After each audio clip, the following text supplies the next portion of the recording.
V are God's special possession. നമ്മൾ ദൈവത്തിൻ്റെ പ്രത്യേക സമ്പത്താണ്.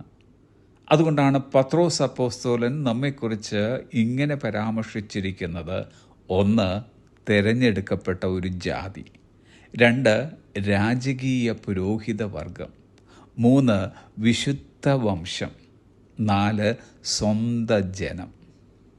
ക്രിസ്തുവിലുള്ള നമ്മുടെ വ്യക്തിത്വത്തെക്കുറിച്ചുള്ള മനോഹരമായ ഒരു ഓർമ്മപ്പെടുത്തലാണ് ഈ വാക്യം. ജീവിതത്തെ അർത്ഥവത്താക്കാൻ ശ്രമിക്കുന്ന ക്രമരഹിത വ്യക്തികളല്ല നമ്മൾ.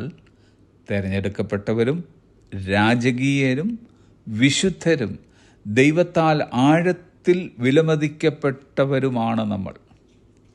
ദൈവത്തിൻ്റെ പ്രത്യേക സ്വത്ത് എന്ന് വിളിക്കപ്പെടുക എന്നതിനർത്ഥം നാം ഒരു ഉദ്ദേശ്യത്തിനായി സ്നേഹിക്കപ്പെടുകയും സംരക്ഷിക്കപ്പെടുകയും വേർതിരിക്കപ്പെടുകയും വിലമതിക്കുകയും ചെയ്യുന്നു എന്നാണ്. അതുകൊണ്ട് നാം അവഗണിക്കപ്പെട്ടുവെന്നോ അയോഗ്യരാണെന്നോ തോന്നുമ്പോഴെല്ലാം ഇത് ഓർമ്മിക്കുക: വി ആർ നോട്ട് ഫോർഗോട്ടൺ. നമ്മൾ മറക്കപ്പെടുന്നില്ല. We are God's special treasure. നാം ദൈവത്തിൻ്റെ പ്രത്യേക നിധിയാണ്.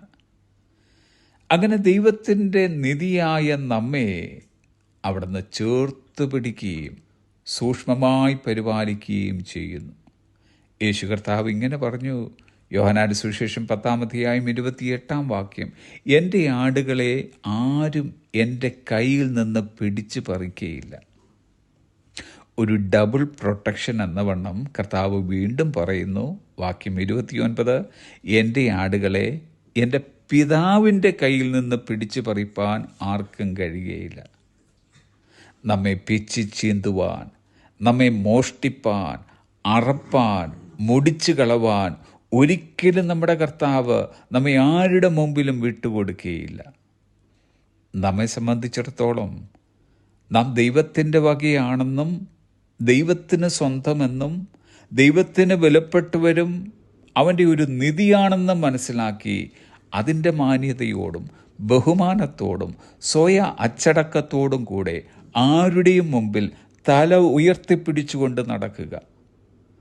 നാം ആരാണെന്നുള്ള ബോധ്യം നമുക്കുണ്ടാകുമ്പോൾ നമ്മെ വിട്ടുപോകുന്നതത്രേ നമ്മിലെ സംശയം, അവിശ്വാസം, അങ്കലാപ്പ്, പിറുപിറുപ്പ്, പരാതികൾ, പരിഭവങ്ങൾ. അതിനു പകരം നമ്മിൽ ഉണ്ടാകുന്നതത്രേ ആത്മവിശ്വാസം, സന്തോഷം, സംതൃപ്തി, ധൈര്യം. നമുക്കിന്ന് നമ്മെ നോക്കി ഇങ്ങനെ പറയാം: I am God's special possession. ഞാൻ ദൈവത്തിൻ്റെ പ്രത്യേക സമ്പത്താണ്. Have a pleasant day.